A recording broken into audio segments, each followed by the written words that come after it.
आफरीदी का बेगम से झगड़ा, बेटियां किसका साथ देती हैं, साबिक क्रिकेटर ने बता दिया। कौमी टीम के साबिक कप्तान शाहिद आफरीदी ने बेटियों के साथ अपनी मोहब्बत और उनके साथ रवा रखे गए रवैये पर बात करते हुए एक पॉडकास्ट में कहा कि अगर बेगम से कभी तू मैं हो जाए तो बेटियां माँ के साथ बिल्लियों की तरह खड़ी हो जाती हैं। फिर मैं अहलिया को भी कुछ भी नहीं कह पाता। कोई एक बेटी मेरी खास तौर पर पसंदीदा नहीं, सब बेटियां पसंदीदा हैं। शाहिद आफरीदी का मजीद कहना था कि शादी के बाद और फिर बेटियों की पैदाइश के बाद मैंने अपनी जिंदगी को बदलते और बहुत बदलते देखा, लेकिन माँ की तरह औलाद के लिए वक्त निकालना बाप की भी जिम्मेदारी है।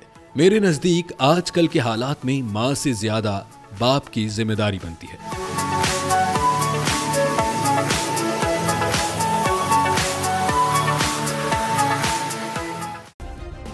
सब्सक्राइब करें और बेल दबाएं ताकि कोई खबर रह न जाए।